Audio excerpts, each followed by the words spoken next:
이 책의 배경에 대해서 한번 이야기를 하고요. 그리고 이 책 속에 나왔던 기술에 대해서 설명을 좀 하려고 합니다. 왜냐하면 이 속에서는 이야기 속에 녹아 들어갔기 때문에 아 이런 게 있구나 정도지 이 기술의 정확한 명칭이라든가 실제로 어떤 심각성 혹은 중요도가 있는지까지는 얘기하지 않고 그냥 쭉 넘어간 게 있어서 책 속에 나온 기술을 잠깐 설명하고요. 그리고 이 책이 나온 게 2008년이에요. 미국에서 나온 게 2008년이면 아직 아이폰도 나오지 않았을 때예요. 혹은 초창기 모델이라 거의 스마트폰답지도 않은 수준이었는데 지금은 전혀 다른 세상이 됐잖아요. 그래서 지금의 요즘 이 소설과 관련된 특히 감시와 관련된 기술들은 어떤 것이 있는가 간략하게 소개를 하고요. 그리고 마지막으로 이 소설의 마무리에서 각자 이 작가의 주제이기도 한데 여러분들 읽는 독자들, 시민들이 리틀 브라더가 되라고 하는데 그러면 리틀 브라더가 우리가 되려면 어떻게 해야 될까? 이 정도 주제로 이야기를 해보겠습니다.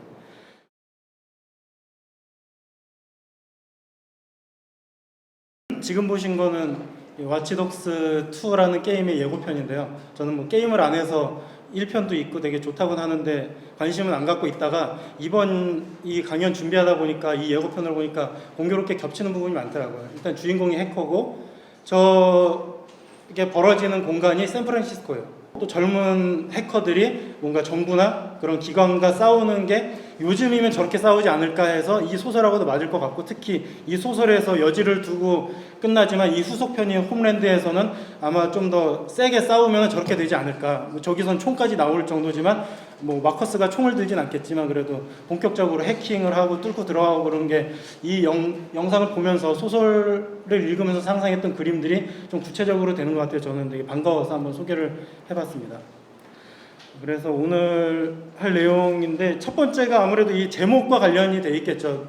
뭐 대부분 여기 다 1984 조지 오웰이 1984는 읽어보셨을 거라고 생각해서 길게 설명하진 않겠는데요.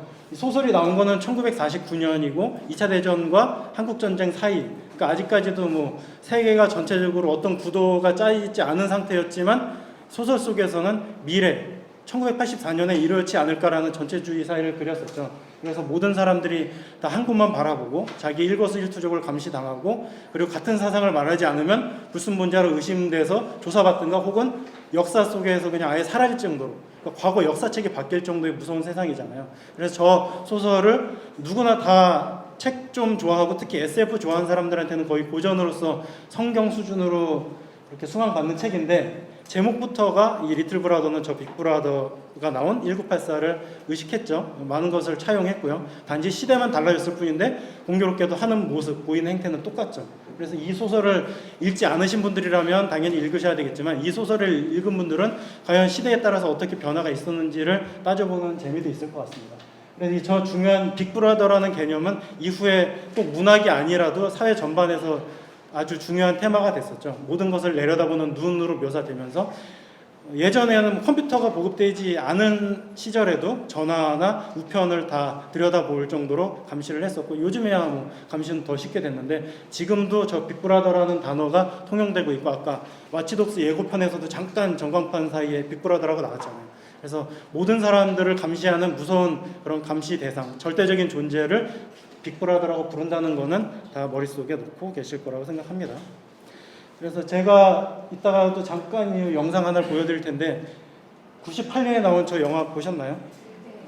윌 스미스가 나와가지고 대중적으로 화제도 됐었고 흥행도 됐었고 우리나라에서도 그렇게 막 엄청나게 화제는 되지 않았지만 되게 재밌어요. 근데 재미있으면서도 그 안에 담긴 내용이나 거기서 사용하는 기술들은 되게 무섭거든요. 그래서 이거에 대한 내용은 이따가 다룰 수도 있을 텐데요. 잠깐 거기서 나오는 한 장면만 한 1분 정도 보겠습니다.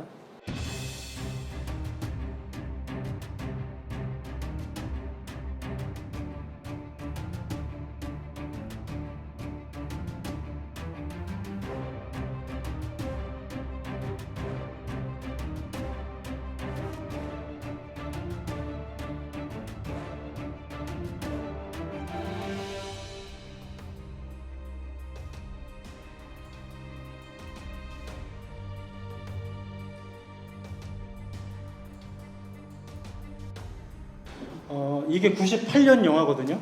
그 당시만 해도 나름대로 건전한 상식을 갖고 있는 사람들은 국가의 권력이 감시를 하는 것에 대해서 경각심을 갖고 있었어요. 특히 1984는 웬만한 지식인들이면 다 읽어봤을 거고 저 주인공들도 직업이 변호사니까 다 알기 때문에 감시에 대해서는 심각하게 생각은 하는데 그게 자기 일이 됐을 때 거기서 선택을 하는 거죠. 저 주인공 윌 스미스 같은 경우는 부인과 반대되는 입장을 가졌죠. 부인은 저런 거는 위험하다. 국가가 이렇게 권력을 남용해서 쓰겠냐라는 생각을 했지만 윌 스미스는 내가 당당하고 깨끗하면 됐지. 뭐 그런 거 걱정하냐. 우리 일반 시민들은 괜찮아.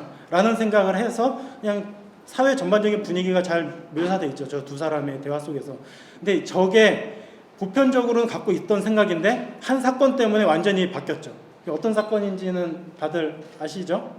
네.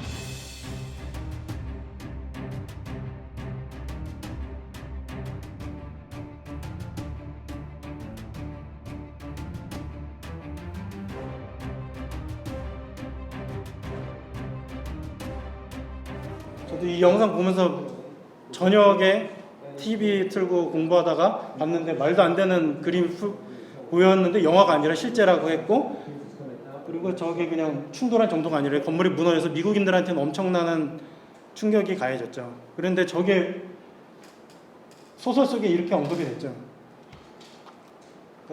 소설은 2008년이니까 그 당시에 샌프란시스코 다리 쪽에 테러가 있다고 했지만 분명히 모티브는 9.11 테러를 갖고 왔을 거고요. 그때 세상이 바뀌었다고 했어요. 그 전까지는 건전한 생각을 갖고 있던 사람들, 그래도 감시나 뭐 테러 같은 거는 막는 게 중요하기 때문에 감시는 해야 되지만 그래도 내일이 아니면 어느 정도는 허용해도 되지 않을까라는 상식이 보편적으로 있었다면 9.11 테러 이후에는 완전히 바뀌어서 그냥 안전을 위해서라면 나의 자유, 우리 시민들의 자유는 어느 정도 억압당해도 상관없다는 식으로 전체적인 분위기가 바뀌었죠. 그게 그럴 만한 게 미국은 그동안 전쟁도 많이 하고 전 세계에서 나쁜 나라라고 많이 각인도 됐지만 그럼에도 불구하고 자기들은 손에 피를 안 묻혔어요. 일반 시민들은. 자기들이 침략 받은 적이 없기 때문에.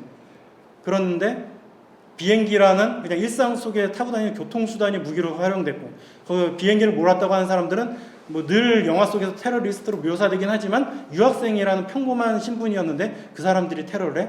그러면 우리가 어떻게 이제 일반 시민과 테러리스트를 구분하지? 이런 공포감이 그 전까지 그냥 막연하게 남의 일이라고 생각하던 게 이제는 내일처럼 다가오게 된 거죠. 그때부터 모든 게 바뀐 거죠.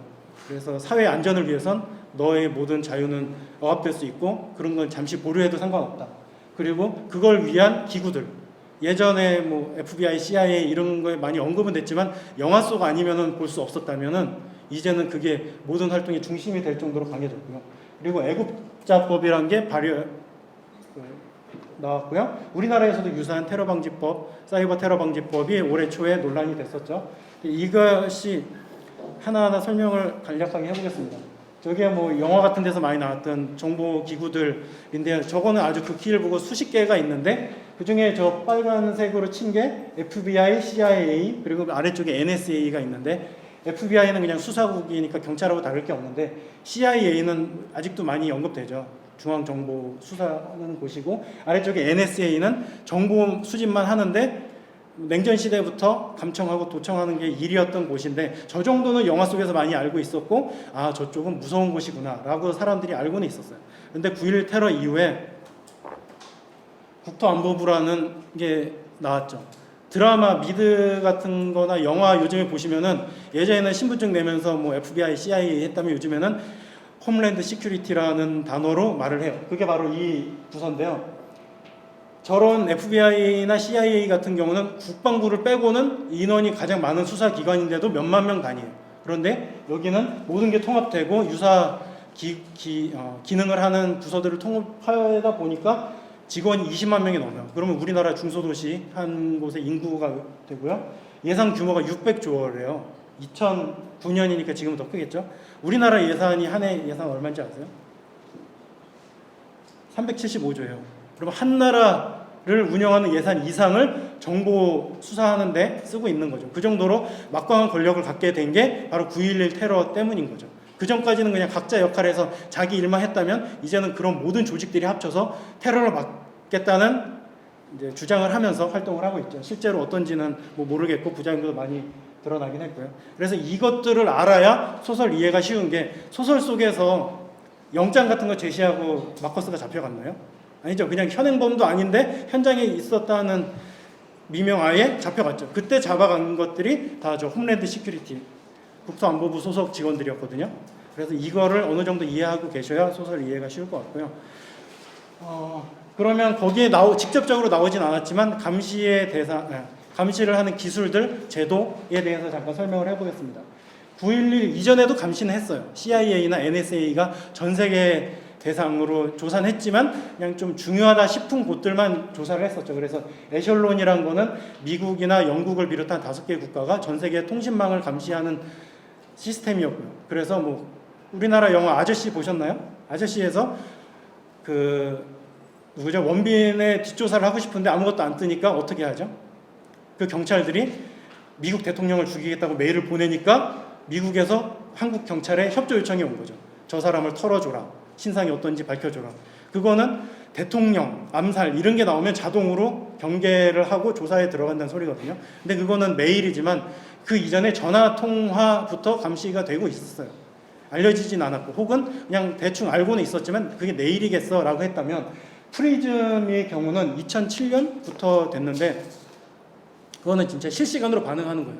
가령 여기서 제가 오바마 암살 영어로 한다 그러면 바로 잡히겠죠. 그러면 그 사람들이 이제 나를 감시할 수도 있고 그런 일이 그냥 도처에 벌어졌고 그냥 일반인들까지도 무차별하게 조사가 들어갔다고 합니다. 그래서 그런 비리라면 비리고 오남용의 경우를 밝힌 게 이 두 사람인데요. 이 사람은 FBI와 NSA에서 프로그래머를 하면서 코디네이터라고 하던데 자료 조사하고 일일이 보고하던 그런 활동을 하던 요원이었어요. 그런데 불법적인 방법으로 조사를 했던 자료를 13년인가? 그 이전에 깜짝 공개를 했죠. 그래가지고 이 사람은 미국에서는 반역자가 됐죠. 간첩이죠. 왜냐하면 그런 도청을 했다는 내용만 공개를 하면 상관이 없는데 상관 있겠지만 그걸 공개하는 순간 그 정보의 소스는 누구냐라고 할 경우 미국의 요원들의 신분까지도 드러날 수 있기 때문에 저거는 미국 정부에서 보면 반역행위라고 볼 수 있죠. 그러니까 이 사람은 지금 미국에서 수배돼서 미국 들어가면 바로 감옥에 들어가야 될 처지라 망명 다니고 있고요. 그리고 비슷한 일을 했던 게 줄리안 어산지라고 금발머리 많이 뉴스에도 나왔었는데 저 사람은 이런 류의 비밀로 불법적으로 수집한 정보들을 모은 사이트인 위키리크스를 발표해서 마찬가지로 미국과 여러 정부들에게 공국의 적이 돼서 도망다니고 있죠. 그리고 공교롭게 지금 다 영국에 있는 어느 대사관에 있다고 인터넷상에는 나와 있네요. 실제로는 어디에 있는지 모르지만 아마 공식적으로 드러나는 순간 잡혀갈 거니까 비밀로 하고 있을 것 같아요. 그래서 이런 것들은 일일이 다 설명해 드리긴 어려우니까 각자 검색하시면 많이 나와 있으니까요. 사진을 찍어 두시든 메모하셔서 보시면 될 것 같고요. 혹시 최근에 영화 제이슨 본 보셨나요? 그 영화에도 나왔고 그 영화의 전편도 나왔지만 통화를 하다가 블랙브라이어라는 단어를 말하는 순간 그 레이더망에 걸려서 조사가 들어가거든요. 그게 영화 속에만 나오는 기술이 아니라 실제로 60년대부터 하던 기술이에요. 아무것도 아니고 요즘같이 컴퓨터로 친다 그러면 그건 더 쉽겠죠. 왜냐하면 말을 하는 거는 억양에 따라서 못 알아들을 수는 있지만 자판으로 치는 순간 그건 누가 헷갈릴 일이 없으니까 그거에서 필터링 돼서 걸리는 거는 더 쉬울 거예요. 그래서 9.11 테러의 모습이고 이거는 9.11 테러 이후에 테러범들을 이제 아부그라이브 이라크에 있는 수용소나 아니면 쿠바에 있는 쿠바 수용, 관타나모 수용 기지에 이런 식으로 억류하고 있어요. 지금 보면은 다 이렇게 무릎 꿇고 손 묶여 있고 여기 보면은 안경 보이지 않는 안경 곡을 씌워놨고요. 귀는 헤드폰 씌워놨어요. 그러면 자기가 어디 있는지도 모르고 낮인지 밤인지도 모르고 자기는 완전히 무력감을 느낄 수밖에 없죠. 그게 리틀 브라더의 고스란히 나오죠. 자루 같은 거 뒤집어 씌워서 시간 감각도 없게 만들고 내가 며칠이 지났는지 감금된 지 며칠이 지났는지도 알 수 없는 상황에서 극한으로 몰고 간 다음에 자백을 하라고 하면은 당연히 심리가 흔들렸으니까 마음이 약해졌으니까 술술 불 거라는 생각에서 사용하는 수사 기법 중에 하나인데 예전 같은 경우는 영장이 있고 정식 절차가 있고 우리나라도 48시간 이상 구금을 하면 불법인데 미국도 당연히 그런 규정이 있음에도 불구하고 9.11 테러 이후에는 그런 규정이 싸그리 그냥 무시되고 있죠. 그럼 나중에 풀어주면 되지. 그동안에 있었던 일은 없었던 일을 해라. 말하는 순간 너는 다시 조사받을 수 있다. 이런 식으로 겁을 주면 대부분의 시민들은 거기에 쫄지 마커스처럼 그렇게 행동을 하기는 쉽지 않을 것 같아요. 그래서 이것은 저 왼쪽에 있는 사진도 그렇지만 전적으로 리틀 브라더의 세계와 9.11 이후의 미국은 동일하다. 단지 9.11을 직접 건들면은 아마 사람들 마음속에서 아직도 상처도 있기 때문에 그냥 시간도 지났으니까 유사한 사건을 하나 만들어서 진행했지만 이미 많은 사람들이 9.11 테러 이후에 저런 고초를 겪었을 거고요. 특히 아랍계라는 이유로 자기가 뭘 하지도 않았으면서 저렇게 수용소에 갇히고 수사를 받은 사람들은 몇만 명 이상이 된다고 이따가 제가 보여드릴 영화에서도 언급됩니다. 이제는 본격적으로 기술 얘기를 해볼 텐데요. 기술에 대해서 관심이 다 있으셨으니까 이 책을 읽으셨나요? 아니면 이 책을 읽고 관심이 생기셨나요? 네. 평소에 자기는 기술에 관심이 없었다라고 하시는 분 계세요? 제가 지금부터 말씀드릴 게 그렇게 어려운 단어를 쓰진 않는데 혹은 영화나 드라마에서 이미 많이 봐서 익숙할 수는 있는데 그래도 기술적인 내용이니까 제가 최대한 쉽게 설명을 해보겠습니다. 해킹은 다 아실 거예요. 그리고 그 아래에 있는 해커, 크래커, 화이트 해커의 차이에 대해서는 아시나요? 화이트 해커는 뭐 하는 사람이죠? 해커가 그냥 컴퓨터 기술을 이용해서 남의 컴퓨터나 네트워크에 무단으로 침입하는 사람의 정도라는 객관적인 용어라면 화이트 해커는 좋은 일을 하는 거예요. 남의 거에 침입하는 게 좋은 일이냐라고 하면은 뭐 거기서 같이 판단할 수 있는데 화이트 해커는 뭔가 피해를 끼치려고 하는 사람은 아니고 단지 거기에 들어가서 재미든 자기 능력을 과시하려고 들어가서 거기에 문제점을 찾고 그거를 그 컴퓨터의 주인들한테 알려주는 거죠. 뭐 순기능을 하니까 좋은 일이라고 할 수가 있는데 크래커는 뚫는 것 자체에 흥미를 느끼는 사람이고 더 나아가서는 그거를 남용하고 악용하는 것까지 하는 해커들을 크래커라고 하죠. 당연히 거기서 얻어낸 정보들을 무단으로 뿌리기도 하고 팔기도 하고 협박을 하기도 하는 그런 사람들이 있는데 마커스는 어떤 유형의 사람일까요? 저 중에? 화이트 해커일까요? 크래커일까요? 주인공이라 편들어주고 싶긴 한데 악랄해요. 기술 수준도 높고 하는 짓도 특히 그 초반에 경찰들이 자기를 추적하니까 교통카드를 복제해가지고 딴 사람들이 고생을 하게 하잖아요. 그거는 나중에 제가 운동 차원에서 말씀을 드리긴 하겠는데 어쨌든 남한테 피해를 입히는 일이라면 그거는 화이트 해커라고만 부를 수는 없는 나쁜 사람인 거죠. 단지 주인공이니까 우리가 정이 갈 뿐이지. 그렇고요. 그 다음에 이쪽에 나와 있는 거는 뭐 어려운 용어들이긴 한데 해킹에 대해서 뉴스에서 이제 접하지 못하신 분들은 안 계실 거예요. 옛날에는 그냥 컴퓨터 바이러스라 그러면 아 컴퓨터에 뭔가 나쁜 프로그램이 깔리는구나 정도였는데 이제는 그 정도가 아니라 이 뒷부분 저 앞에 도스 있는 건 디도스 공격 다 들어보셨을 거고요. 멀웨어까지는 그냥 뉴스에 많이 나왔는데 요즘에 유행은 뭐 본넷, APT라고 하는데요. 간단하게만 하면은 본넷은 주인공 마커스가 초반에 자기를 괴롭히는 친구의 휴대폰에다 장난을 치죠. 그리고 마지막에도 또 나오죠. 휴대폰이 계속 울리게 하는 장난을 치는데 그게 본넷을 이용한 거예요. 악성 코드를 미리 여러 군데에 다 깔아놓은 거죠. 전파시켜 놓고 근데 걔네가 지금 어떤 일을 하진 않아요. 내가 특정한 조건을 달성하든가 혹은 명령을 내렸을 때만 일을 하는 프로그램이에요. 그게 본넷인데 그게 전 세계적으로 퍼뜨리고 혹은 내가 원하지 않는 컴퓨터들에도 잠재해 있다면 그게 바로 저기 있는 좀비 PC와 좀비 스마트폰이 되는 거예요.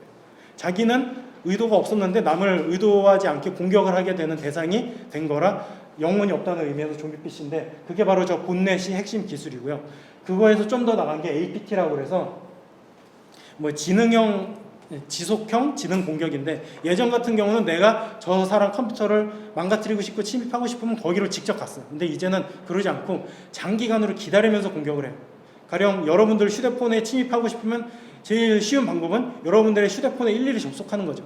근데 요즘에는 그럴 필요도 없어요. 왜냐하면 여기 카페나 이런 공간에 무료 와이파이 하나만 띄워놓으면 사람들이 거기에 접속해요. 그럼 그 공유기를 통해서 여러분들한테 접근하는 건 아주 쉬운 일이거든요. 근데 이거를 또 의도를 갖고 했다면 이 APT 같은 경우는 의도가 드러나지 않는 상태에서 그냥 막연하게 쫙 뿌려놔요. 그리고 내가 일시에 공격 명령을 하면 공격을 하라. 그게 바로 제일 유명한 게 저 스톡스넷 사건인데 검색해 보시면 알 텐데 원전, 핵발전소까지도 건드리려고 몇 년 동안 기다렸다가 본넷들이 작동을 해요. 그게 심각한 게 스톡스넷이고요. 가볍게 다룬 게 이 리틀 브라더 안에서 마커스가 친구들 휴대폰에다가 일시에 문자와 전화 공격을 했던 게 같은 원리를 이용한 거고요. 이것도 참고에 검색해 보시면 재밌는 사건도 많이 있을 겁니다. 실제로 심각하게 우리 주변에 있는 기술이고요. 그리고 위치 추적은 다 아실 거예요. GPS는 내비게이션 쓰고 길 찾기 서비스 할 때 다 쓰는데 삼각 측량법 어렵긴 한데 간단하게 설명하자면 GPS가 어떻게 우리 위치를 알 수 있을까요? 위성이 신호를 주고받으니까 안다고 하는데 이 컵이 기지국이고 제가 휴대폰을 들고 있어서 신호 전파 강도에 따라서 얘는 5m 떨어져 있다고 한다면 여러분들은 제 위치를 알 수 있을까요?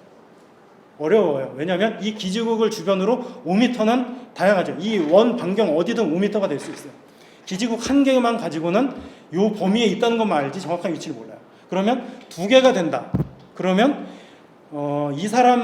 이 기지국 간에 5m다. 그러면 여기가 5m가 될 수도 있고 이쪽이 5m가 될 수도 있어요. 그런데 세 개부터 기준점을 잡고 하면 그 위치 어딘가에 있는지 정확하게 측정이 되거든요.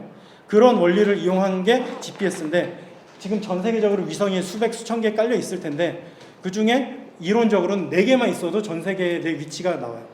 그럼 이렇게 공이 있으면 하나, 둘, 세 개 하고 반대쪽에 하면 입체적으로 다 체크가 되기 때문에 이미 GPS는 너무 많이 써서 이거는 새롭지도 않아요. 그렇다면 이거 어떨까요? 이 소설 속에서 나온 기술들에 대해서 찾아보신 분이 계실지 모르지만 그때 블루투스 와이파이 다 나오죠. 그리고 NFC라는 게 그 당시에 기술은 있었지만 소설 속에서 나오진 않았는데 이미 다 쓰고 있었어요. 뭐냐면 저 RFID도 그렇고 교통카드에 이미 여러분들 다 쓰고 계신 기술들이죠. 교통카드 찍으면 혹시 여러분들 신용카드 후불제 교통카드 쓰시는 분 계시죠? 신용카드 사이트 들어가서 자기 교통 이용 내역 조회해 본 분 계세요? 몇 시, 몇 분, 몇 초 어디서 승차, 하차가 다 나와요. 물론 로그인은 나만 볼 수는 있지만 기록이 신용카드 회사 사이트에 들어가 있다는 거죠. 혹시 그럼 난 신용카드 안 쓰고 교통카드 쓴다. 그 교통카드에 일련 번호 있거든요. 그 일련 번호만 조회하면은 티머니 사이트 들어가면 누군지는 몰라도 그 카드의 사용자가 언제 내리고 탔다는 게 기록이 다 남아요. 그거는 저기 있는 RFID 기술을 쓴 건데요. 이것만 해도 그러면 나는 이 카드를 안 쓰고 일일이 현금 내고 다니면 추적할 수는 없겠죠. 그렇긴 한데 이제는 그럴 수가 없는 게 스마트폰을 갖고 다니는 순간 와이파이, 블루투스, NFC의 전파를 이용해서 나도 모르게 추적당할 수 있는 여지를 흘리고 다니고 있는 거예요. 그래서 왜냐하면 접속할 때마다 자기 아이디가 IP 어드레스, 컴퓨터들 와이파이든 유선이든 다 컴퓨터들은 랜카드마다 하나씩 저 번호가 다 있고요. 맥 어드레스는 기기마다 달려 있어요. 요즘에 사물 인터넷에서 IoT 해가지고 막 많이 뜨죠. 뉴스에서 냉장고에서 인터넷이 된다, 화장실에서도 할 수 있다고 하고, 스마트 시계를 차고 다니는 분, 혹은 어린이들 감시하는 카메라, 이런 것들이 많이 있는데, 그것마다 일일이 IP가 하나씩 다 달려 있거든요. 그러면은 그것만 가지고 그 정보만 있어도 저 사람이 교통카드를 안 쓰고 스마트폰을 안 쓴다 하더라도 조사가 되는 거죠. 물론 정식적인 절차를 밟아야 되긴 하지만 이론적으로는 그 모든 기록은 남고 있기 때문에 이런 기술을 쓰는 순간 나는 추적당할 수 있다는 거를 아셔야 돼요. 이따가 구체적인 사례도 한번 얘기를 해보겠습니다. 그래서 저게 좋게 쓰이면 저렇게 돼요. 동물, 반려동물 잃어버렸을 때 주인을 찾아주는데 목걸이 같은 경우는 풀어버리면 소용이 없지만 저것도 NFC가 들어간 목걸이기는 한데 저렇게 RFID 칩을 피하에다가 주사를 해서 해요. 동물들 밑에다가 안 아프게, 아플 것 같긴 한데 주사로 집어넣으면 나중에 저걸 기계를 갖다 대면 이 개는 어느 집 개구나 라고 떠요. 그러면 주인 찾아줄 수 있겠죠. 그리고 저런 거를 이미 자기 몸속에 집어넣고 있는 사람들도 있고요. 혹은 저런 원리를 이용해서 최근에 보니까 문신을 하기도 하더라고요. 그러니까 반도체 기판에 그리는 그런 전기가 흐르는 재질로 문신을 해요. 그럼 거기다 갖다 대면 어떤 정보가 뜨겠죠. 그거는 이제 자기가 자발적으로 하니까 뭐라고 할 수는 없는데 자기가 모르는 새에 저런 기술을 이용했다면 추적당할 수 있다는 거고요. 그래서 그런 게 두려운 사람들은 저렇게 RFID 전파를 막는 지갑을 쓰기도 해요. 왜냐하면 저 지갑에 쓰고 교통카드를 넣으면 대면 찍히질 않는 거예요. 왜냐하면 저 지갑에 전파를 차단하는 금속 재질들이 있어서. 그래서 아까 소개시켜드렸던 에너미 오브 스테이트 중간에 진 해크만이라는 전직 요원이 윌 스미스를 만날 때 도청 장치들과 추적 장치를 다 받아서 어디에 넣는지 아세요? 과자 봉투에 넣어요. 과자 봉투가 은박지 같은 재질로 되어 있잖아요. 전파를 막는 거죠. 그리고 이런 지갑이 아니라 만약에 여러분들이 중요한 회의를 해요. 도청당하면 안 돼. 그러면 어떻게 하면 되냐? 철제 깡통에다가 휴대폰 다 모아놓으라고 하고 회의를 하시면 도청 안 당할 수 있는 거죠. 이런 거를 막기 위해서 발버둥 치는 사람들도 최근엔 많이 있어요. 추적당할 수 있기 때문에 실제로 우리나라에서도 저런 지갑 최근에 팔고 있더라고요. 근데 아직은 우리나라는 비싸요. 미국은 싼데. 네, 그리고 CCTV는 뭐 굳이 설명 안 해도 될 정도로 많이 아시는데 뒷부분은 조금 설명을 해드려야 될 것 같아요. 전 세계에서 감시 카메라가 제일 많은 나라가 영국으로 알려졌는데 이제는 제가 볼 때는 한국일 것 같아요. 공식적으로 정부가 설치한 것만 800만 대, 2015년에 800만 대래요. 서울이나 그런 대도시를 다니면서 카메라에 안 나올 수는 없겠죠. 그런데 저건 공식적으로 설치한 거고 개인이 설치한 카메라까지 하면 인구수를 넘을 것 같아요. 왜냐하면 자동차 내비게이션 있죠. 요즘에는 IP 카메라라고 해서 자기 집에다가도 설치해줘.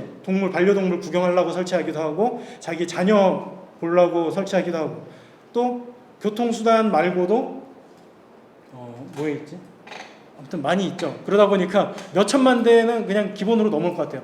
그 말은 예전에 저런 데서 뭐 뉴스 보도 프로그램 같은 데서 꼭 나오면 서울 시민이 하루 출근해서 퇴근할 때까지 하루에 300번 찍힌다는 말을 하는데 300번 이상 될 것 같고요. 혹은 다른 사람들의 자동차 블랙박스에 찍히는 것까지 하면은 거의 안 찍히는 시간이 없다고 봐도 될 정도로 우리는 무작위로 촬영되고 있습니다. 물론 규정에 따라서는 이런 데 만약에 감시 카메라가 있다 그러면 입구에 꼭 밝혀야 돼요. 여기는 CCTV 촬영 중입니다라고 밝혀야 되는 게 규정인데요. 개인들은 그걸 안 지키고 특히 사업장 같은 경우 제대로 된 식당이면 붙이지만 개인 사업장들은 도난 방지를 위해서인데 뭐 내가 굳이 밝혀야 돼 이런 식으로 불법적인 일도 저지르기 때문에 저거는 믿을 수가 없는 통계라 앞으로는 어떻게 될지 모르겠습니다. 중간에 지능형 카메라가 있는데 소설 속에서 나오죠. 소설 속에서 마커스가 학교를 벗어나기 위해서 어떻게 하죠? 걸음을 바꿔가지고 걷는 거 보셨어요? 평소에 걸음 습관이 아닌 걸로 하면 컴퓨터 시스템이 나를 마커스로 인식 못한다 라는 내용이 나오죠. 그리고 도서관에서 책을 빌렸는데 자기 위치 추적당하니까 자루에다가 전파 차단 자루에 집어넣어서 나오는 장면이 나오잖아요.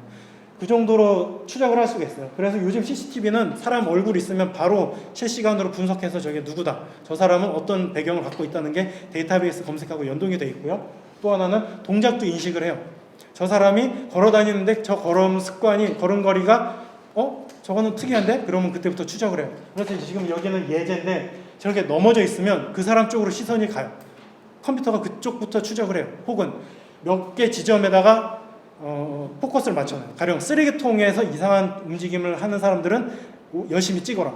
쓰레기통에 그냥 이렇게 쓰레기 버리는 시간이 1초, 2초다. 그런데 10초 동안 계속 뭔가 주변에 어슬렁거린다. 그러면 그 사람만 집중해서 찍어놓고 알려줘요. 그러면 경찰들이 가서 물어보겠죠. 그 정도로 동작도 인식하고요. 그리고 예전 같은 경우는 영화에서 누군가 CCTV에 찍힌 사람을 추적하려면 2, 3일 동안의 촬영분을 다 뒤지면서 찾았어 라고 막 희열을 느끼는 영상들 많이 보셨을 건데 이제는 그럴 필요가 없는 게 자동으로 한 사람 지적을 해줘요. 가령 이 중에 이 파란색 청바지 입은 사람 있고 키가 175인 사람을 클릭을 하면 그 사람을 계속 쫓아다녀요. 그리고 이 카메라가 아니라 카메라를 이동하면서 다른 시스템들을 다닌다 하더라도 이 사람이 저 사람과 동일하다는 걸 인식하고 다닐 수 있을 정도로 인공지능 기술까지 도입을 했어요. 그런 기능들이 요즘에 나온 드론들에도 다 들어가 있어요. 옛날에 드론 저도 조종을 해보려고 그랬더니 어렵더라고요. 무선 조종이 힘든데 그러면 혼자서 촬영한 사람들은 드론을 어떻게 하냐? 자기 카메라에 나오잖아요. 드론에 나오면 자기를 찍어요. 클릭을 해요. 터치를 해요. 폰에서. 그러면 내가 걸어가면은 터치를 한 사람을 쫓아다니면서 드론이 알아서 촬영을 해줘요. 조종한 사람 없어도 해줘요.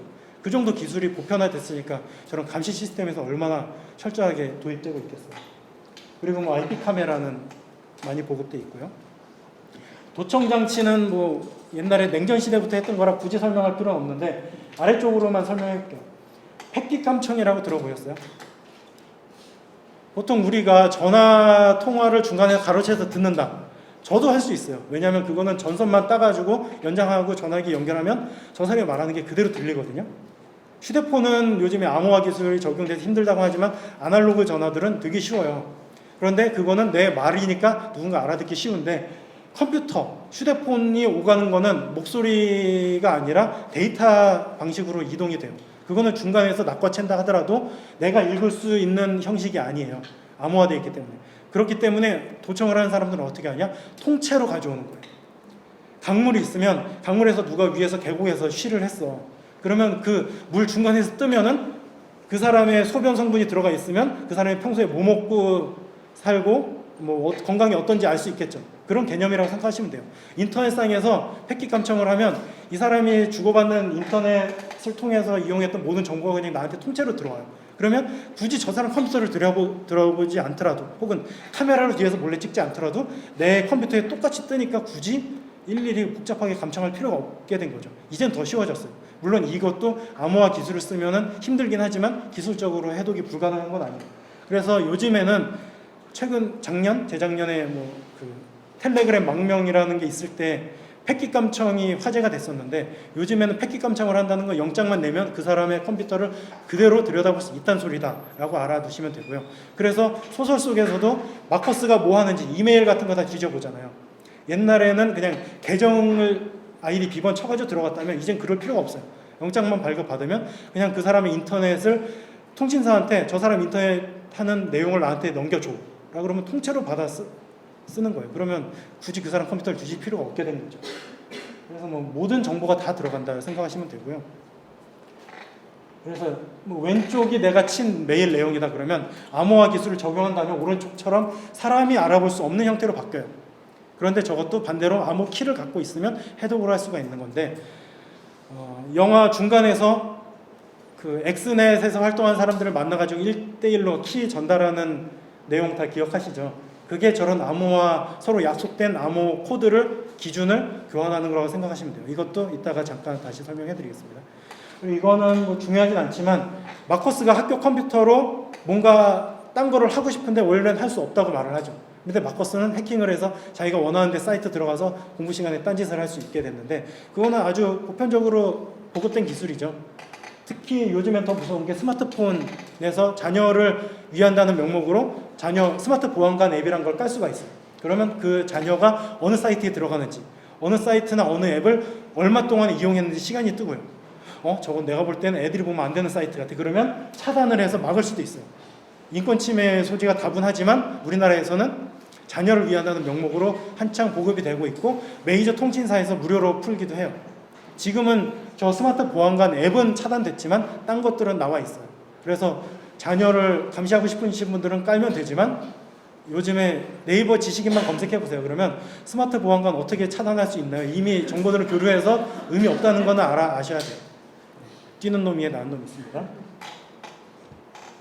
그리고 이런 모드 써보셨는지 모르겠는데, 소설 속에서 마커스가 요원들한테 전화기를 넘겨주면서 안타까워하죠. 진작에 내가 비밀 공간을 만들어서 줄 때 사람들이 그냥 평범한 자료만 보게 했어야 되는데 라고 후회를 하고 나중에는 그 기술을 이용하죠. 그런데 그 기술이 지금은 더 쉽게 쓸 수 있어요. 왜냐하면 요즘 스마트폰에는 저런 시크릿 모드라는 게 있거든요. 내가 사전에 지정해 놓은 앱만 열어줄 수가 있어요. 손님들한테. 내가 지문을 찍든가 비번을 입력해야만 내가 진짜 비밀스럽게 숨겨놓은 앱들을 접근할 수 있어요. 그래서 지금 여기 보면은 이게 시크릿 앱이라고 해서 카톡이라든가 사진첩, 주소록 이런 거는 내가 차단을 해놓으면 손님들, 친구들한테 너 폰 잠깐 줘봐, 내가 딴 것 좀 할게 하고 그때 줄 때는 이런 앱들에 접근을 못하죠. 그런 게 이미 많이 보급되고 있어서 이런 기능들을 잘 쓰시면 평소에 자기를 잘 지킬 수 있는데 유용할 겁니다. 그래서 지금까지는 예전의 기술들이었어요. 스마트폰이 나오기 전 기술도 이렇게 무서웠어요. 그러면 지금 스마트폰이 보급되고, 지금 우리나라 인구가 5천만인데 휴대폰 보급 대수는 5천만이 넘어요. 1인 1폰 이상이 보급됐어요. 폰 2개 이상 쓰는 분도 계시고 업무용 폰도 있으니까 그렇겠지만, 스마트폰이 이만큼 보급됐으면 이 소설 속에서 걱정하던 세상을 능가할 정도의 감시사회가 기반은 닦였다고 보시면 돼요. 이제 거기에 대해서 신기술에 대해서 한번 이야기를 해보겠습니다.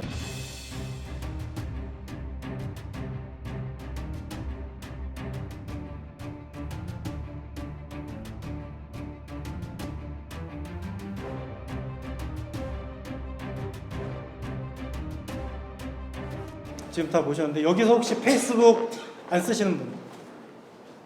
한 분, 두 분, 세 분, 네 분? 네 분 정도 계시고, 나머지는 페이스북을 다 쓰시죠.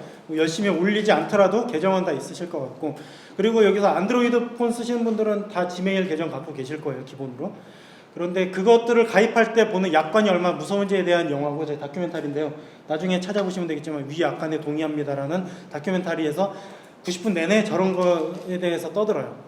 뭐냐, 요즘에는 빅데이터라는 거 너무 많이 들어보셔서 이제 질리셨을 거예요. 한 3년 전부터 화제가 됐는데 빅데이터라는 거를 언급하지 않고서는 이 리틀 브라더가 이제는 뭐 우습게 될 정도예요. 왜냐하면 빅데이터라는 게 뭐냐, 가장 기본적으로 생각할 때 빅이니까 크겠다라고 하는데 좀 약간 달라요.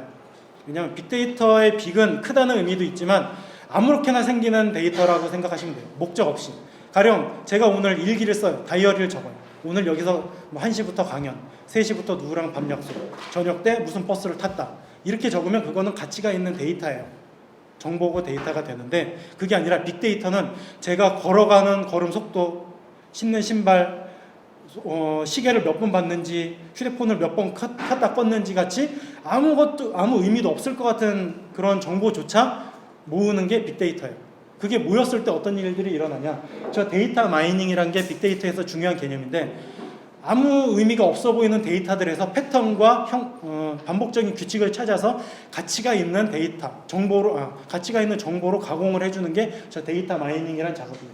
그래서 여러분들이 페이스북을 쓰시고 구글을 쓰시고 혹은 뭐 구글이 아니라 애플 쪽을 쓰셔도 그때 축적되는 모든 데이터들은 다 저 빅데이터로 모여가지고 이게 가치 있는 정보로 변환이 됩니다. 그래서 여러분들이 휴대폰으로 쓰시고 컴퓨터 쓰시고 뭐 휴대폰을 들고 움직이면서 만드는 모든 게 다 정보가 되고요. 저 빅데이터로 통합이 되는데 어떤 일들이 벌어지는지 한번 보여드리겠습니다. 여러분들 다 여기 스마트폰 아니고 피처폰 쓰시는 분 한 분 계시네요. 그럼 그분 말고는 다 이 기술에 타겟이 될 수 있는 겁니다. 저거는 이제 그냥 한 IT 업체에 개발한 상품인데요. 저런 센서를 집 곳곳에 설치를 해놓고 혹은 상점, 가게에다가 설치해놓고 물건마다 저런 태그를 붙여놓으면 저 태그가 이동하는 거를 실시간으로 알려준다는 거예요. 거기까지는 흔했어요. 그런 기술은 많고 이미 도난방지 태그에서 많이 쓰던 건데, 그 정도가 아니라 TV에다가 저 센서를 받아들이는 리시버를 달면 그 센서를 갖고 있는 사람이 그 TV 근처로 가면 그 사람에 맞는 정보를 보여주겠다는 소리예요. 공항에 갔어요. 휴대폰을 들고 있는 사람이 있으면 그 사람이 탈 비행기 정보, 탑승구 정보를 알아서 보여주는 거고요. 가게였다 그러면 그 가게 그 상품의 정보를 그 사람만 보라고 띄워줄 수가 있는 거죠. 만약에 여기서 좀 더 나가면 저 사람이 저 신발을 딴 신발보다 더 오랫동안 들고 있었다 내렸어. 그러면 그 신발을 위한 쿠폰을 보여줄 수도 있겠죠. 딴 사람이 아니라 그 사람만을 위한 맞춤 서비스를 제공할 수가 있는 거예요.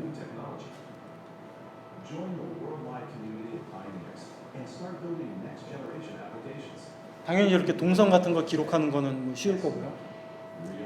근데 이게 뭐 특별한 대기업이 한 것도 아니고 그냥 사람 몇 명에서 하는 벤처, 스타트업에서 내놓은 기술이고요. 누구나 저 센서만 가지면 직접 집에서도 활용할 수 있어요. 좋은 점은 있겠죠. 가령 리모컨이 맨날 사라져. 그럼 리모컨이 어디 있는지 이렇게 TV를 통해서 위치를 찾을 수는 있는데, 왜냐하면 GPS 기능은 야외에서는 먹히지만 실내에서는 안 되잖아요. 지붕이 있기 때문에. 그런데 이거는 GPS가 통하지 않는 데서도 위치를 찾을 수 있다는 장점은 있는데, 그 말은 내 모든 이동 경로가 다 기록된다는 소리예요. 근데 스마트폰을 쓰면 이거를 벗어날 수가 없어요. 제가 한번 아이폰 사이트 들어가서 공식적으로 밝힌 센서나 그런 기록을 할 수 있는 장치들이 뭐가 있나 봤어요. GPS, 나침반, 무선 인터넷, 그 LTE 통신망, 비컨이 말한 이제 NFC나 블루투스 같은 아까 그런 위치 기반 정보 서비스의 기술이고요. 지문 센서 있고 기압계, 자이로스코프는 움직임을 기록하는 센서고요. 가속도 센서, 내가 얼마나 빨리 움직이냐. 그래서 여러분들이 달리기 하면은 GPS를 통해서 거리를 통해서 속도를 계산해 주긴 하지만 그건 부정확하다면 저 가속도 센서로 이 사람이 얼마나 빨리 달리는지가 실시간으로 뜰 수 있는 거거든요. 그리고 근접 센서는 전화 받을 때 화면 자동으로 꺼지잖아요. 그때 쓰는 센서예요.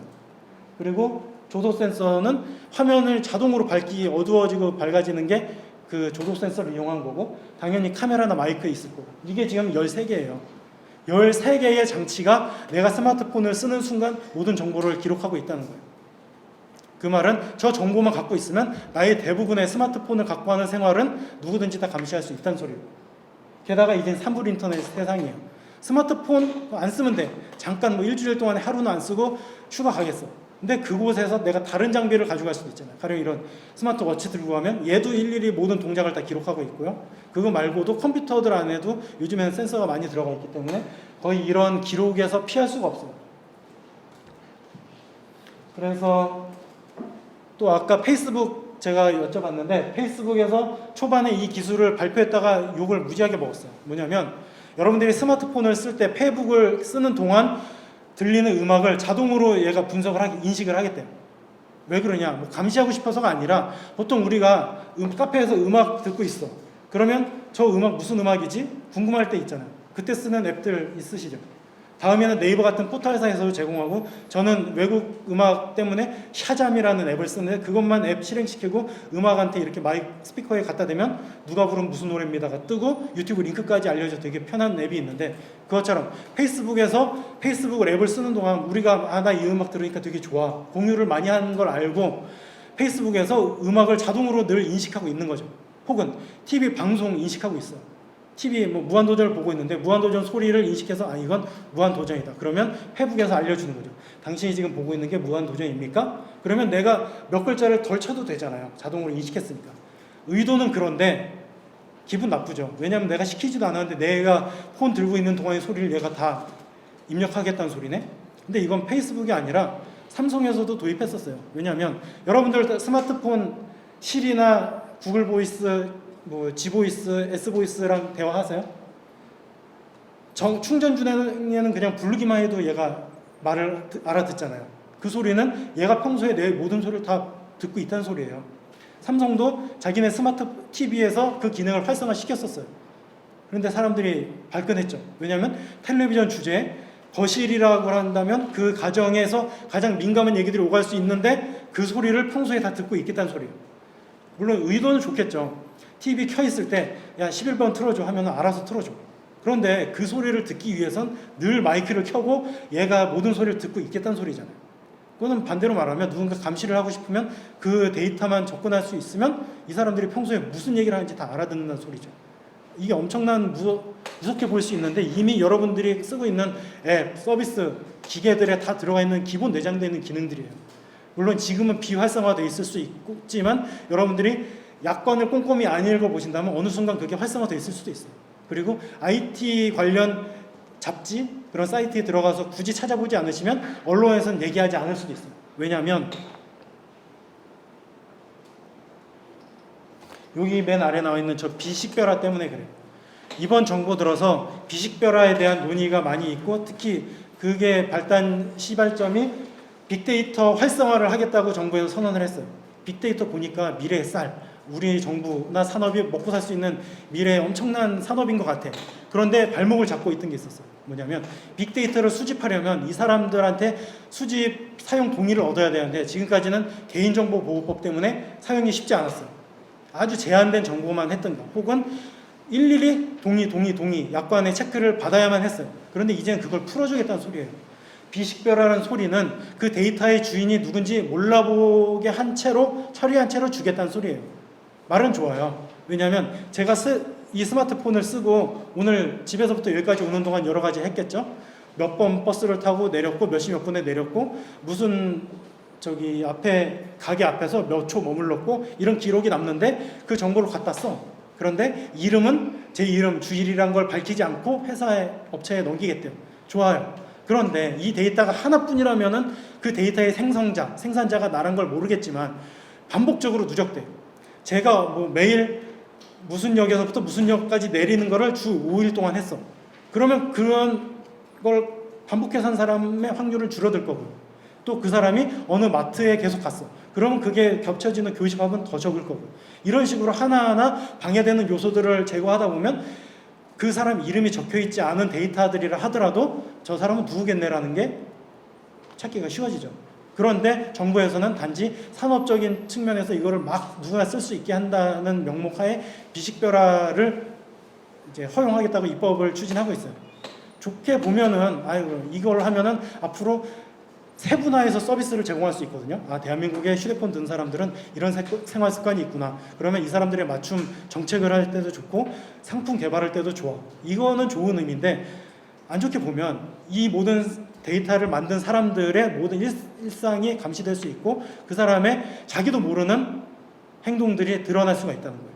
그래서 어떤 식으로 무서운 상황이 됐냐면 자이로스코프 해킹이라는 게 있습니다. 저걸 통해서 여러분들이 자판 뭘 치는지를 알 수가 있어요. 자판을 보지 않더라도 내가 칠 때마다 어떤 패턴이 있잖아요. 뭐 A를 칠 때는 이쪽을 치고 엔터를 칠 때는 이쪽을 친다. 나만 입력했을 때는 모르는데 나 같은 사람들의 데이터를 많이 모으면 반복적인 패턴이 보이죠. 그러면 자이로스코프 센서 데이터만 입력을 하면 가져오면 저 사람이 평소에 뭘 입력하는지를 다 들여다볼 수 있어요. 그거는 굳이 패킷감청까지도 필요 없어요. 그냥 그 센서 움직임만 가져오면 되고, 그거는 우리가 과학 조사를 위해서 가지려고 해요 라고 하면 누구나 쉽게 내줄 수 있거든요. 그거는 애플이면 아이폰 회사 서버에 다 들어가 있고요. 그런 걸 통해서 하고 있고요. 요거는 주커버그인데요. 주커버그가 찍은 이 사진 한 장이 되게 화제가 됐어요. 왜냐하면 그냥 뭐 자기 사무실에서 찍은 사진인데 저걸 누가 확대를 해봤어요. 그랬더니 주커버그 웹캠 위에다가 자기가 테이프를 가린 게 드러났어요. 그리고 이어폰 잭을 테이프로 가리고 있어요.